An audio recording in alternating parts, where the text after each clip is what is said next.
di ngeen ko leerali devant le juge s'il vous plaît même ak générique bi vous continuez leeral leen ko devant les tribunaux alors Laurent Santos moom mooy njiitu gis-gis la ñu tollu maître El Hadj Diouf ñi ngi gis-gis collectif des immeubles HLM Hann Mariste alors ñoom ñëpp xam nañ li fa xew dañu war a génn mais ñoom nee nañ mooy scandale bi gën a rëy Sénégal te nit ñi vraiment gisuñu ñu jàpp si ak wax si HLM mi leen tabaxaloon tabax yi dañoo yàqu dañ leen war a génne tabaxaat fa ndax danañ fa delluwaat fu ñu leen di dugal donc coow loolu fa la ñu toll au passage ñuy nuyu madame Soxna Marème Mbacké moom ci porte-parole tamit collectif bii la bokk Pape Djibril on commence donc tour de table bi foofu. non encore une fois comme li ñuy wax nii ak li ñu génn léegi rek c'est-à-dire que réew dafay am justice man dama sax rus ci Sénégal wallahi lazim c'est-à-dire que on a aujourd'hui des institutions judiciaires yoo xam dañ leen di fay rek pour loolu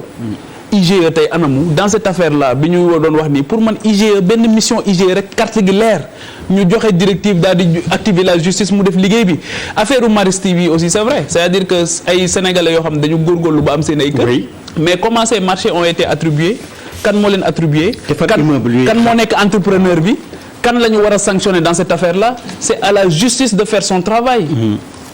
allez maître yow li waa HLM Mariste di justice daal moom moo yomb daal li ñëw rek moom la te bu leen neexee di ne justice amul Sénégal bu nekk Macky Sall mu la ñu àtte fu jëm Sénégal yi nañ xam li ñu bëgg ñun Pape Djibril ñoo fi taxaw naan justice bi fa féete boor toujours ñun ñëpp ñu suivre fii ay débat ñu attaque justice bi mais bu ñu defee ba kii ñu ne justice bi da tranché kon kay nañ may jàmm justice allez Papis mais pare gu ma léegi nag dama bëggoon ñu xam ne li scandale la waaw ndax quand même investir am sa kër ñeewu ñu ne la génnal ba pare ñu wax ñu ne beneen kër am na ñu muyee ji feneen ba tey am na ku ma wane ma ancienne internationale la woon de basket dañ ko génne fi mu muyee woon ndax amatul lu mu fayee te këram mu da war a daanu ci kawam mu génn mais li métti la mais la ci président wax rapidement nag ñu situer les responsabilités ki yoroon milliards yi yore marché bi jàpp ko tëj ci kaso bi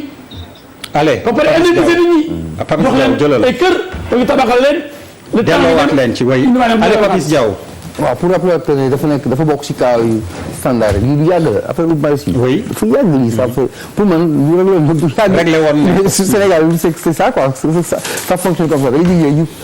génne loo xam ne ça existé depuis 20 ans leneen li moom mooy si texte bi xeeb sa noos il dit que c'est le plus grand scandale du Sénégal xëy na quelqu'un qui est dans l'eau aujourd'hui il pense que c'est ça le plus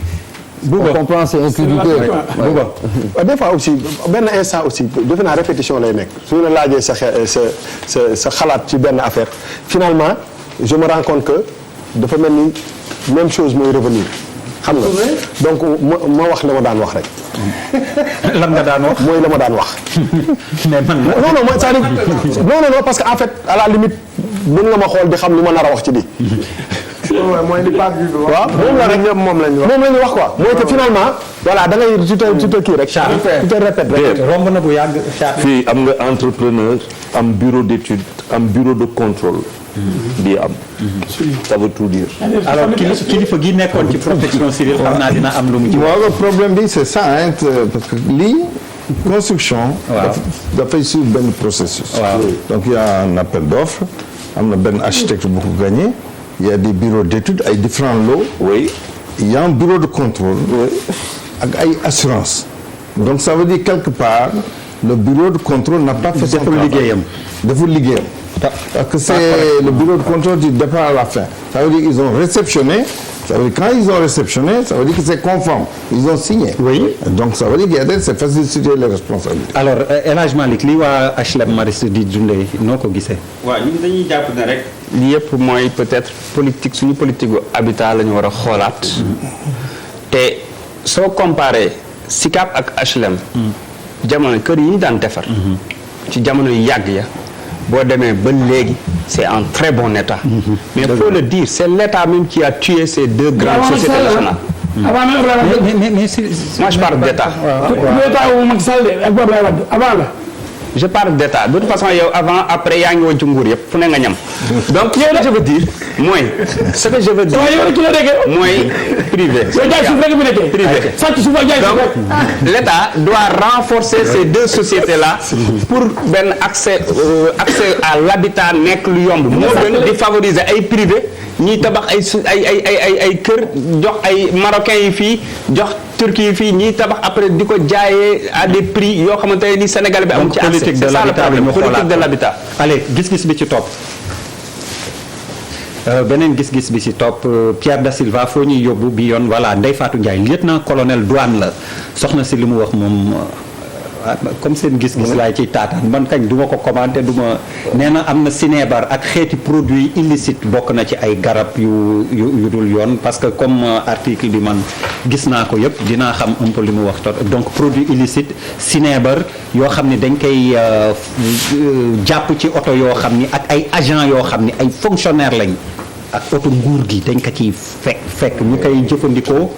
oto yooyu ci anam yoo xam ni naka sudul noonu la Pape Djibril bi tamit comme tour de table bi noonu laay doore yow laay centré waaw damay centré mais centre au cordeau déedéet bàyyil ma cordeau ko intérieur du pied mais encore une fois c'est la justice c'est à la justice de faire son travail c'est un problème de gouvernance xam nga li maître day delloo kañ non en fait je veux qu'on soit clair xam nga chaque jour dama fi fàttali moi je suis sur les principes dama fi fàttali ne dafa am borom xam-xam yoo xam dañu wax ne espace public naturellement espace conflit la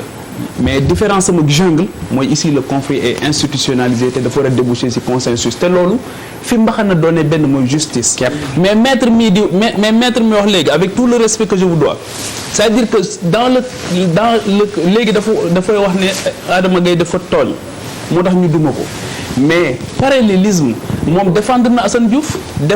tey ci bi muy défendre Assane Diouf da doon dóor ci kaw justice tey jii nee na Adama Gaye qu'est-ce qui a changé entre temps est-ce que c'est cette même justice wala lan moo xew c'est-à-dire que man je pose la question sur les principes su may wax justice c'est-à-dire que à chaque fois li ñuy naqari mooy souvent dañuy constater ne ni muy doxee sur des cas dafay wuute te man loolu laa wax. allez maître man dóor ko ci justice Assane Diouf dafa am droit ci défense.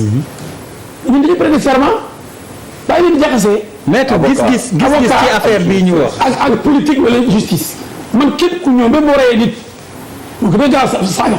ñu ne yow laa yaakaar ma défendre la loolu dama prêter serment pour loolu. maître li ñu mais ci li may wax. waaw li lieutenant. lii kenn mënu ci leen dara état bi. Ndeye Fatou Ndiaye.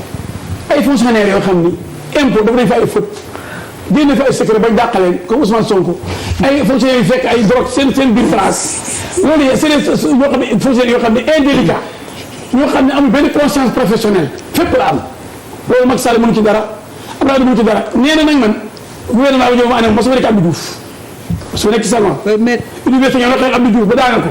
créé Fall ak Abdoulaye Wade bi muy daanu maa ko daaneel ndax 23 juin maa ko jiite ci biir assemblée ba ci ñoom bokkoon groupe parlementaire ak Doudou Wade dama lay wax rek mais maître dama ne ñoom jarul tontun tey jarul tontun tey non dama xam waa Pastef dañuy toog ci maanu nit ñi yow rek ñoo ragal waaw di valoriser seen waa ji nga xam du dara pour wàññi nit ñi le 23 juin maa ngi groupe parlementaire wa Doudou Wade nekk président commission urbanisme habitat infrastructure et transport